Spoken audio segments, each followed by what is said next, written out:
Ubiquiti had a lot of strengths. We had hardware design, antenna design, mechanical design. We had firmware and software and protocol design. But the one thing we were missing was really our own radio design and our own modem design.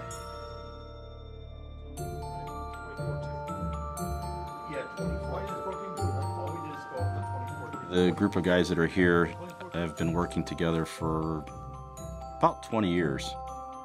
We really collectively have, a lot of experience in the wireless data world, probably more so than just about any other company. So this team of people were originally all hired into Motorola. Some of us go back to the late 1980s. We actually worked on a program called Altair. Altair was one of the original attempts at doing in-building wireless networking. That was the first wireless local area network product ever. That was actually the first time that I'm aware of anybody built a wireless broadband product. A lot of the work that we did on Altair sort of continued on through Motorola and eventually became a product called Canopy. Canopy is a very popular product now. It is a wireless internet distribution system used to provide high-speed internet to people, typically in houses where there isn't access to cable or high-speed DSL. We had kind of run the Canopy product through maturity, and I didn't see a whole lot of additional room for growth there. So the Ubiquiti team approached us. And we were looking to continue to build new stuff. And so that's what made it very interesting to be able to come over and work for Ubiquiti, because their focus is the new stuff. It's working on high speed, it's working on low cost. The freedom to design at our level is just go. What are you going to do?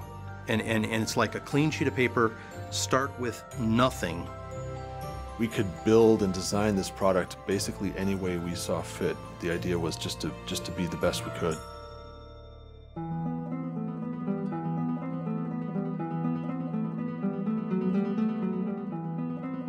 AirFiber is a new product line inside Ubiquiti. This is the first of several products that are highly efficient, high data rate wireless broadband products. Our design is something that's a little bit crazy. We're trying a 0 IF radio at 24 gigahertz for 100 megahertz bandwidth, which is something that I'm not sure anybody else has been crazy enough to try. As fast as you can send a packet on an Ethernet wire, we can receive it and we can transmit it with no limitations. AirFiber is designed to be mounted up in a reasonably high location. It's a point-to-point network where the two antennas see each other. This is a system that under certain circumstances can work up to maybe 10 miles. It is going to be very easy to deploy and align. It's going to be a product that's going to require only one person to have to carry it up the tower and install it. There's a display on the bottom that tells you what sort of power is being received, as well as a fairly comprehensive web interface. We designed all aspects of it, the modem, the radio, the mechanical housing. This is a completely designed from scratch, purpose-built solution just to deliver backhaul. So it's not based on Wi-Fi or anybody else's standards-based solution. So it doesn't suffer any of the other overhead that you'd have to associate with that. So if you want to compare the data rates of existing products to our product, many of the products on the market today would give you the data rates like you would expect from like a garden hose, the flow rate of water through a garden hose. Our product will provide the flow rate of a fire hose. This product will do 1.4 gigabits of data, which is approximately 300 times faster than you would get from your normal home internet service provider. Operators are going to be able to get between 10 and 100 times more data throughput for the same dollar. So that's the big impact that this product is going to have. We looked at 24 gigahertz and we actually wanted to do something up in high frequency, and that happens to be the next unlicensed band beyond 6 gigahertz. You can put it up anywhere. You don't have to do anything, no special paperwork, no licensing fees, nobody to go get permission from to operate the radio. The nice part is it allows anyone to purchase a product and start it up without any issues of getting licenses or having certain hoops to jump through where you can place the product. It's a freedom thing.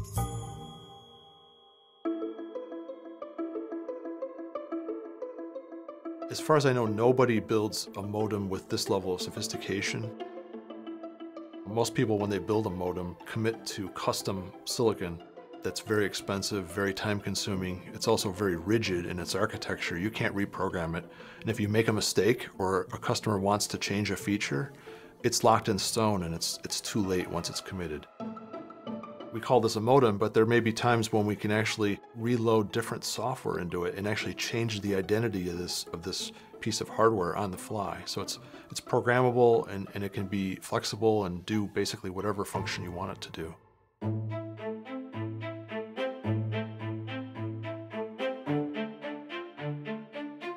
Most systems, the farther you get away, the more time you have to wait for the packet to actually literally get from the transmitter to the receiver.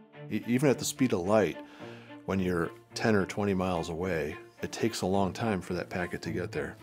So we actually have a patent pending that allows us to synchronously send packets so that the transmitted packets from both ends of the link actually can meet halfway in between in space. It doesn't have to wait to receive the packet before it transmits.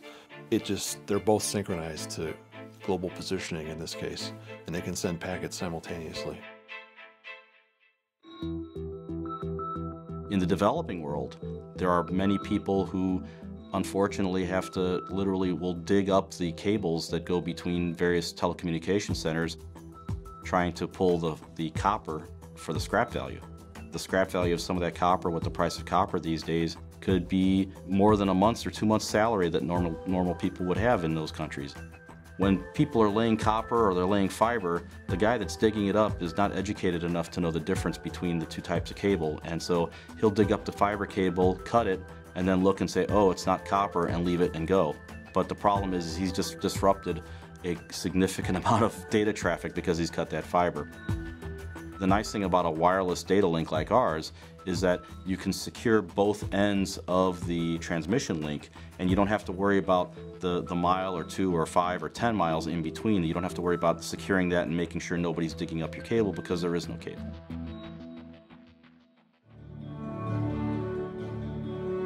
When you're given an opportunity to try to create something new, try to do something differently than someone else has done, as an engineer, that's always very exciting. Ubiquiti has a reputation for being very disruptive in the marketplace, and we found that very attractive. We like to think about products differently than everyone else. I think the thing that's really exciting about AirFiber is it's the beginning, I believe, of what will be a number of products. It's going to be a whole lot less costly and much higher performance than anything else that's out there right now. It's the way kind of Ubiquiti does everything.